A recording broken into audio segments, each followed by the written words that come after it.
बिहार की सियासत से बड़ी खबर, पटना से खबर। नीतीश कुमार ने राज्यपाल को अपना इस्तीफा सौंप दिया है। राज्यपाल आरिफ मोहम्मद खान से नीतीश कुमार की मुलाकात हुई। मुख्यमंत्री नीतीश कुमार ने राज्यपाल से मिलकर अपना इस्तीफा सौंपा और सरकार बनाने का दावा किया है। साथ साथ राज्यपाल को विधायकों के समर्थन की चिट्ठी भी सौंपी और सरकार बनाने का दावा किया है। अब सरकार का नया गठन किया जाएगा। कल शपथ ग्रहण का समारोह होगा और जो फॉर्मेलिटीज है वो पूरी कर ली गई है। पहले एनडीए विधायक दल की बैठक हुई, नीतीश कुमार को नेता चुना गया। इसके बाद नीतीश कुमार राजभवन पहुंचे और राज्यपाल को उन्होंने अपना इस्तीफा सौंपा। ये उस वक्त की तस्वीरें हैं जब राजभवन पहुंचे और राज्यपाल आरिफ मोहम्मद खान से नीतीश कुमार ने मुलाकात की, अपना इस्तीफा सौंपा।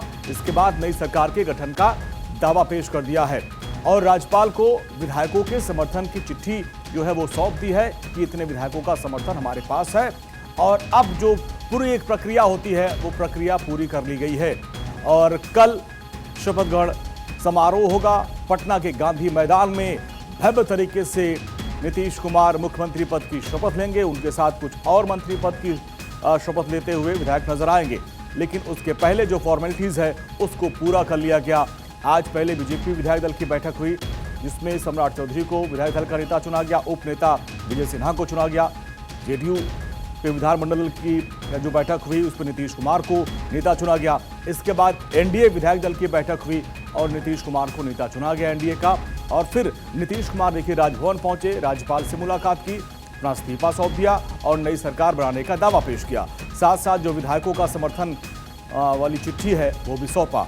ये पूरी प्रक्रिया पूरी हो चुकी है और कल खबर है कि लगभग 11:30 बजे पटना के गांधी मैदान में नीतीश कुमार 10वीं बार बिहार के मुख्यमंत्री पद की शपथ लेंगे। ये वो घड़ी आ गई है जब 10वीं बार बिहार के मुख्यमंत्री पद की शपथ नीतीश कुमार लेंगे। एक ये भी इतिहास बिहार में बनने जा रहा है जब नीतीश कुमार 10वीं बार मुख्यमंत्री पद की शपथ लेंगे। और ये भव्य समारोह होगा जिसमें माना जा रहा है कि प्रधानमंत्री नरेंद्र मोदी, इसके अलावा 4 से 5 केंद्रीय मंत्री और 11 राज्यों के जो सीएम हैं वो इस शपथ ग्रहण समारोह में हिस्सा लेंगे, क्योंकि बड़ी जीत है, बड़ी विजय है एनडीए की, बीजेपी की, जेडीयू की, और इसलिए इस शपथ ग्रहण समारोह को भव्य तरीके से मनाया जाएगा। गांधी मैदान में व्यापक तैयारियां चल रही हैं और खबर है कि थोड़ी देर में गृहमंत्री अमित शाह भी पहुंचेंगे और जो मंत्रिमंडल का स्वरूप क्या होगा उसको लेकर भी मंथन किया जाएगा। लेकिन उसके पहले की तस्वीर आप देखिए, जो दिन भर बैठकों का दौर चला, सारी फॉर्मेलिटीज पूरी होने के बाद मुख्यमंत्री नीतीश कुमार राजभवन पहुंचते हैं और राज्यपाल को अपना इस्तीफा सौंप दिया। और हमारे सहयोगी सर्वेश, जो फॉर्मेलिटीज थी लगभग अब पूरी हो चुकी है। इस्तीफा सौंप दिया मुख्यमंत्री नीतीश कुमार ने, सरकार बनने का दावा पेश कर दिया है और अब कल नीतीश कुमार मुख्यमंत्री पद की शपथ लेंगे और इसको भव्य बनाने की भी पूरी तैयारी कर ली गई है। गांधी मैदान को सजाया जा रहा है। पिछले 2 दिन से ही आम लोगों के लिए गांधी मैदान को बंद कर दिया गया है। कल खुद मुख्यमंत्री और उप मुख्यमंत्री सम्राट चौधरी गए थे गांधी मैदान का निरीक्षण करने के लिए, तैयारियों का उन्होंने जायजा लिया।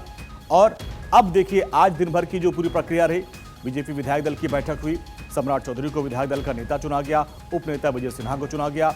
जेडीयू विधानमंडल दल की बैठक हुई, नीतीश कुमार को नेता चुना गया। हमारे ब्यूरो चीफ सर्वेश कुमार सिंह हमारे साथ। सर्वेश, जो फॉर्मेलिटीज होती है सारी अब पूरी कर ली गई हैं, इस्तीफा सौंप दिया गया, सरकार बनाने का दावा पेश कर लिया गया। जी बिल्कुल अंजनी, देखिए जिस पल का इंतजार था वो पल जो है वो आ चुका है और उसको एक तरह से कहें तो मुख्यमंत्री नीतीश कुमार पहले एनडीए की बैठक में उनको एनडीए का नेता चुना गया, उसके बाद वो अपने आवास आए और यहाँ पर तमाम जो घटक दल के बड़े नेता हैं उनकी मौजूदगी रही और उनके साथ फिर वो राजभवन की तरफ गए और राजभवन में जाकर उन्होंने राज्यपाल को अपना इस्तीफा सौंपा और विधानसभा भंग करने की सिफारिश की और फिर से सरकार बनाने का दावा पेश किया। राज्यपाल ने उनको कार्यवाहक मुख्यमंत्री कल तक बने रहने के लिए निर्देश दिया है, क्योंकि कल उनका शपथ ग्रहण है और कल उनको सरकार बनाने के लिए आमंत्रित भी किया है। और कल मुख्यमंत्री नीतीश कुमार कल सुबह 11:30 बजे पटना के गांधी मैदान में शपथ ग्रहण समारोह में हिस्सा लेंगे, शामिल होंगे और शपथ लेंगे। वो पद और गोपनीयता की शपथ लेंगे कल नीतीश कुमार 11:30 बजे। उसमें जो अगर सबसे बड़ी मौजूदगी कहें तो प्रधानमंत्री मोदी की होगी। इसके अलावा गृह मंत्री अमित शाह थोड़ी देर में पटना पहुंचने वाला है, तकरीबन 8 बजे के आसपास बताया जा रहा है कि वो पटना पहुंचेंगे और उसके बाद बीजेपी के बड़े नेताओं के साथ उनकी बैठक होनी है और बैठक के बाद उसमें जो बीजेपी की तरफ से जो मंत्रियों की लिस्ट है उस पर भी विचार विमर्श किया जाएगा। एक तरह से कहा जाए तो जेडीयू से किनको किनको मंत्री बनाया जाना है वो लगभग तय हो चुका है। मुख्यमंत्री नीतीश कुमार के साथ संजय झा, विजय चौधरी और ललन सिंह ने उस लिस्ट को फाइनल कर लिया है।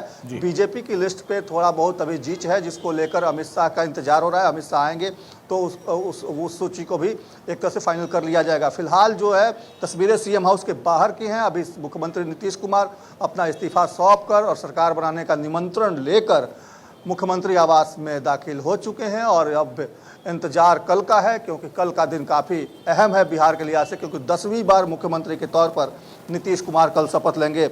यह जीत बहुत बड़ी है और इस जीत को सेलिब्रेट करने के लिए भव्य कार्यक्रम का आयोजन किया गया है गांधी मैदान में, क्योंकि महिलाओं ने, युवाओं ने जमकर वोटिंग की है तो उनकी भी काफ़ी ज़्यादा बड़ी तादाद में मौजूदगी होगी। इसके लिए उन महिलाओं के लिए अलग से बैठने की व्यवस्था की गई है। इसके अलावा जो 150 के करीब जो आगंतुक होंगे, मेहमान होंगे, जो बाहरी राज्यों से आ रहे हैं, करीब 12 राज्यों से के मुख्यमंत्री, उप मुख्यमंत्री और बड़े बड़े एनडीए के नेता भी इस कार्यक्रम में शिरकत करेंगे। वो भी इस खास पल के साक्षी बनेंगे। तो एक तरह से उनके अलग से बैठने की व्यवस्था की गई है। मुख्य मंच को बढ़िया से काफ़ी शानदार तरीके से सजाया गया है, क्योंकि उस पर कल शपथ ग्रहण समारोह होना है।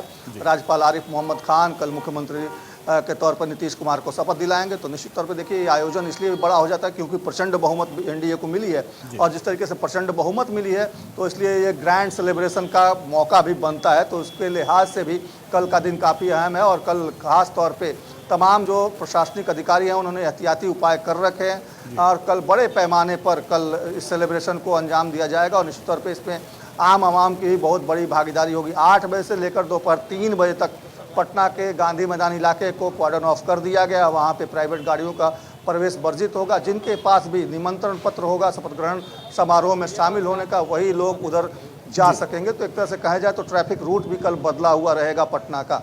अंजनी। ठीक है सर्वेश, बहुत बहुत शुक्रिया इस पूरी विस्तार से जानकारी देने के लिए।